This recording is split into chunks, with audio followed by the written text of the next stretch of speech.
Greater اسرائیل بنے گا. حدیث میں خبریں یہ سارے مسلمان ممالک تمہارے ہاتھ سے نکل جائیں گے مسلمانوں. یہ عراق اور اردن اور یہ اور وہ یہاں تک کہ ترکی سعودی عرب کا بھی شمالی حصہ نکل جائے گا. البتہ مدینے کا جو ان کا پروگرام ہے اس کو اللہ نہیں پورا ہونے دے گا. مدینے میں داخلے کی ان کو اجازت نہیں ملے گی. بہرحال یہ سارا کچھ ہونے والا ہے.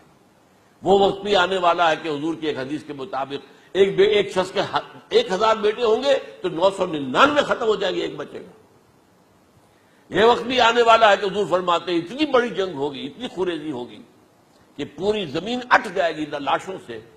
تو پرندہ جو ہے کوئی، ایک تو پرندے ہوتے ہیں کہ جو مردار خور ہے، گدھ ہے، وہ تو بڑی خوشی سے اتریں گے، تناول فرمائیں گے لاشوں کو. اسی طریقے سے کوے ہیں، چیلے ہیں. لیکن جو نفاست پسند پرندے ہیں وہ لاش کے اوپر اترنا نہیں چاہتے. تو ایک پرندہ اڑتا چلا جائے گا، اسے کہیں زمین پر اترنے کی جگہ نہیں ملے گی، لاشیں ہی لاشیں ہوں گی. یہاں تک کہ وہ تھک ہار کر اس کی جو ہے پر جواب دے جائیں گے، گرے گا تو لاش پر گرے گا.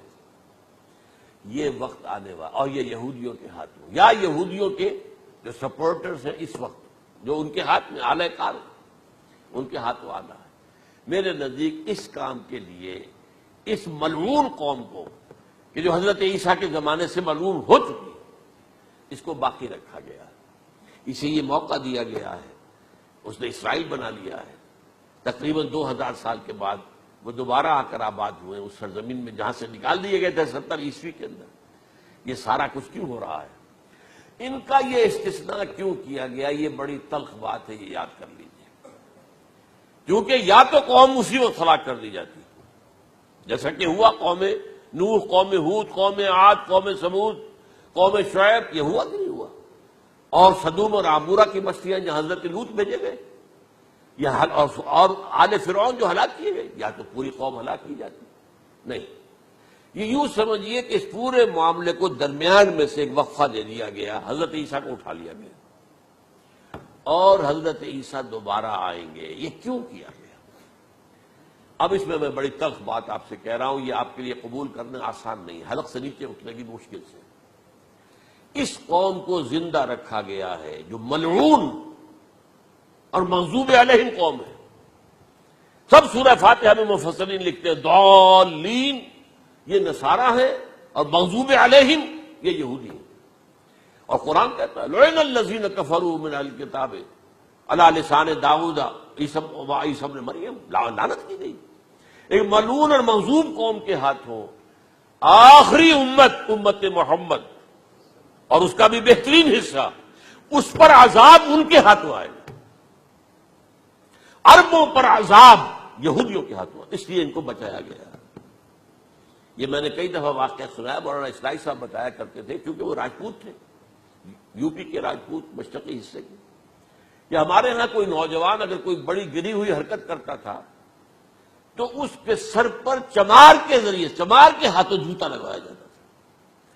اگر راجپوت کے سر پر راجپوت کا جوتا گرا تو چلو تکلیف تو ہوئی، لیکن یہ کہ راجپوت کا جوتا گرا ہے نا، پڑا ہے. لیکن راجپوت کے سر پر چمار کا جوتا، جس کو آپ انگریزی میں کہتے ہیں to add insult to injury, تو تکلیف بھی ہے جوتا کھانے کی، اور انسلٹ ہے کہ ایک چمار مار رہا. یہ امت سب سے خیر امت ہے، کنتم خیر امت اخرجت للناس. اس کے لیے عذاب بھی بدترین آئے گا. اور کن پر آئے گا؟ اس امت کا جو اصل نیوکلیس ہے عرب، جس کے بارے میں حضور کی حدیث موجود ہے ویل للعرب، عرب کے لیے بہت بڑی ہلاکت. اور آج ہماری نظر میں آ رہا ہے وہ ملعون اور مغضوب علیہم قوم ان کے سینے کے اندر خنجر کی طرح بھونکی گئی ہے. اور 30 کروڑ کے قریب عرب بے حمیتی، بے غیرتی، بزدلی، کمزوری، ذلت، مسکرت کی مثال بنے ہوئے. کوئی بول سکتا ہے اس اسرائیل کے خلاف؟ کوئی بول سکتا ہے؟